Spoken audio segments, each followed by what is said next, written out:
Welcome to Between Two Speakers. I'm Randy Ford. I'm a writer and storytelling strategist at First Story Strategies. And I'm Mariana Swallow. I'm a public speaking coach and instructor of business and professional speaking at Loyola University. Thanks for joining us. Yeah, so I want to throw in at number two, CJ Craig, the press secretary from The West Wing, played by Allison Janney. I haven't revisited The West Wing in a while. A lot of people are lately because there's a nostalgic kind of warm feeling that I think it is bringing to a lot of people. But there has not been in real life a press secretary that controls that briefing room the way CJ Craig does, with humor, with just the facts. She is playful with the reporters when needed. She is adversarial when there is not an opportunity to be playful with them. When she needs to, she is in charge, and she lets them know that. And definitely in a different way than what we see in daily press briefings right now when they happen.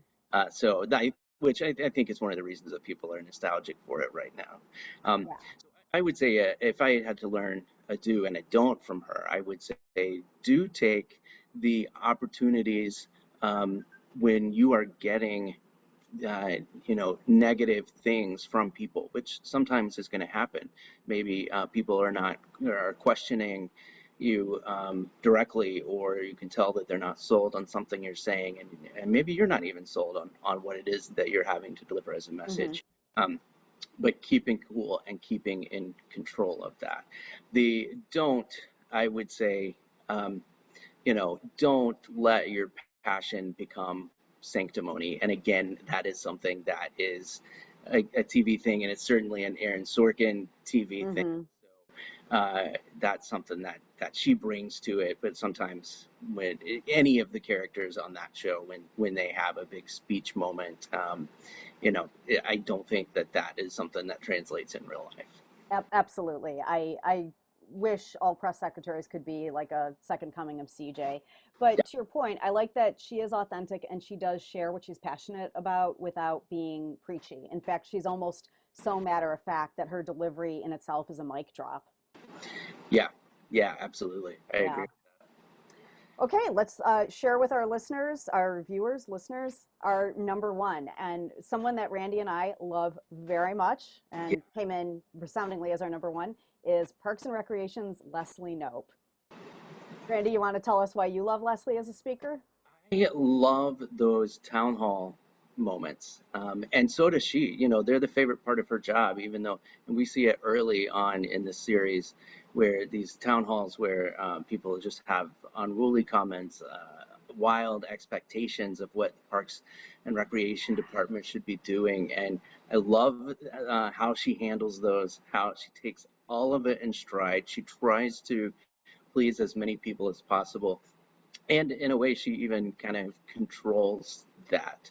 uh, Mm-hmm. she talks about how much she loves those moments, and I remember later in the series when she's kind of sidelined and she has to watch someone else running one of these meetings, and she couldn't stand it. She was so eager to be in what is clearly an awful position to have to be in. What Right. is you, or what So is what I absolutely love about Leslie, I love her as a person. George Takai on his YouTube channel has a whole "Why Leslie Knope is the Perfect Role Model" vignette, which everybody should watch.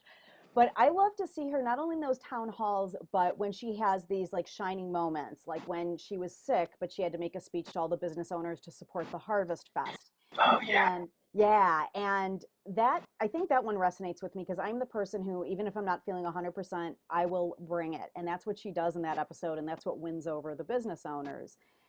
So that would be one of my do's from Leslie Knope is bring it. When it's your turn to speak, no matter what's going on, just focus for those 10, 20, 30 minutes and bring it no matter what.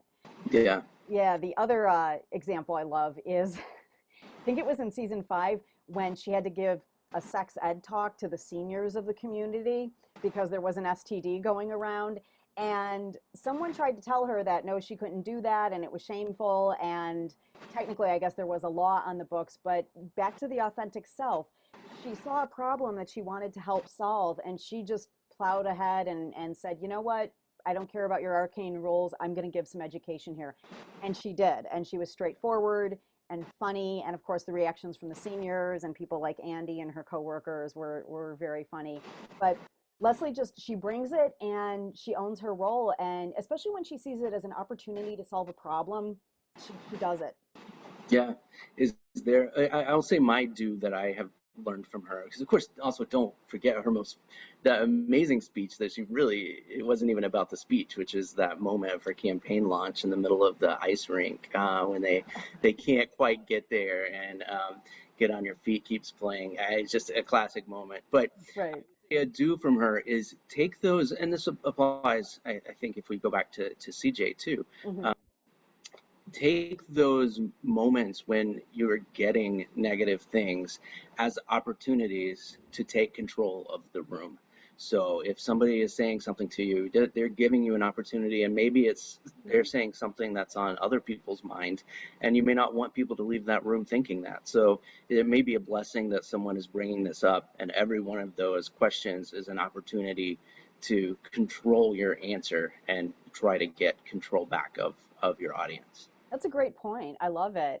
One more example, which I'll make it a don't, but then I'll also make it a do. When she is in London accepting a Women in Government Award for women around the world, she this was also when people were trying to have her recalled and questioning her election. So she was kind of angry at the people of Pawnee. So while she went up to accept her award in London, she made a speech wherein she said, I hate the people of Pawnee, they're all pee heads. And then after she got off the stage, she found out that the entire speech was being webcast to all of Pawnee. So don't call your cohorts or people you represent PP heads, but do find out. And I teach this to people who do webinars, Zoom calls. You know, what are the technical specifications? Is this being recorded? Is it being broadcast? Do you need some special equipment? Leslie probably would not have called the town PP heads if she knew that, yes, this was being broadcast around the world. Right, absolutely. If I had one lesson that I would want to learn from her that I would consider a don't, it is don't overplan your use of humor. Some people are funny, some people aren't. What is almost never funny is an over-scripted, over-rehearsed joke. And Yes. when she tries those, they fall flat. You mentioned the sex ed at the senior center. Hmm. She was very authentically funny in that moment because Hmm. she was being her authentic self, and it happened to be funny. There were some times where she had scripted jokes Yes. that fell flat hilariously for us as the outside Right. audience. But for her, it's a good lesson, I think, for all of us. Absolutely, agreed. And this is, people often ask, can I put a joke in there? And I think what people need to understand, there's a difference between humor and jokes. Humor, yes. Jokes, not so much. Yeah, yeah, that's a great point. I like that as a way to. I like the pointing out that there's a fine line there. Yeah. So thank you for joining us today. Thank you for sharing in our conversation as we discuss our top 5 speakers. Feel free to go to my contact form and let us know who are your favorite fictional speakers. So for Between Two Speakers, I'm Mare Swallow. And I'm Randy Ford. Thanks for joining us. We'll talk to you next time. See you next time. Bye bye.